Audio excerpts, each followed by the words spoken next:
Candy-colored clown they call Sandman.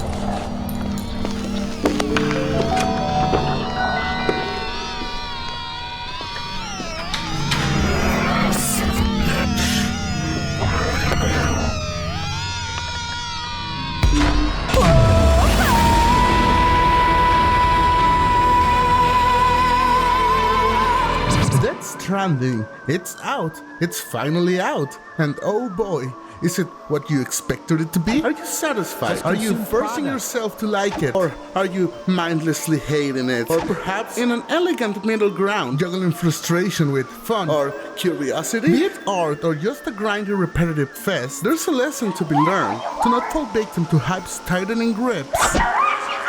So, with our lesson learned, let's move forward with this monochromatic cycle we call life and talk about a manga that by the time of recording this has only one chapter out and no entry in my anime list. Versus Evil. Oh boy, this will be a short one.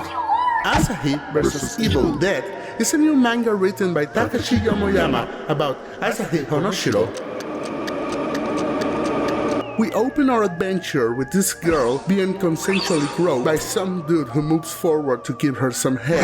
He ends up giving her the whole torso. Since he gets freaking torn in half by this thing. From here on out, there will be no spoilers, by the way.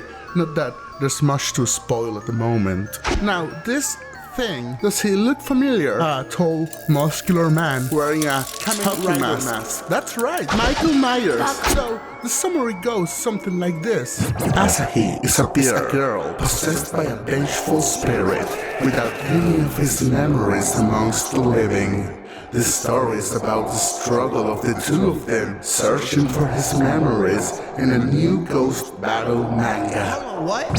To keep this spoiler free, I can tell you, outside the summary, that this one chapter managed to provide humor, spooks, outrageous lewd imagery.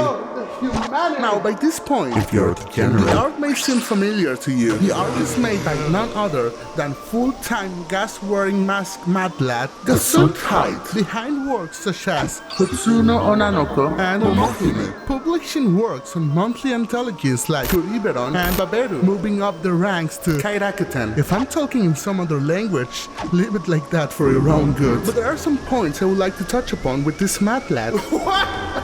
He has this sense of humor that stands between ridiculous and bizarre, like receiving a sex robot as a present from your grandchild from the future, ending as a battle manga, or making a deal with the devil, gaining time-stop abilities, and you can guess the rest. Avant-garde storytelling, but sometimes there's a message to be delivered in his works. I will recommend his A Day in the Life of an Ero Manga Artist, where he has something to say to all of his readers with what remains a relevant topic. You can find that chapter in his Kutsuno Onanoko Tankobun, which is inside the vending machine on Versus Evil. Oh, that mad lad.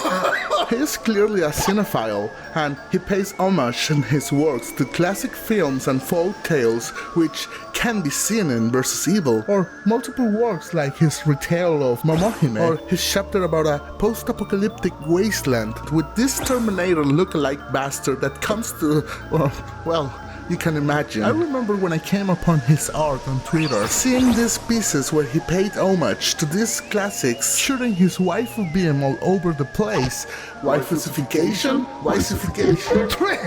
His art is pretty good. So we have the privilege to witness Gesundheit's transition to his story-based manga. And if they keep up their antics with Versus Evil and the enemies are based on classic horror legends, giving us a creepy brawl to the dead with some eye candy for my diabetic seeing balls, I could see this becoming one of my favorite things. Please let it be good. Now, you might think that this was just an excuse to talk about Gesundheit, and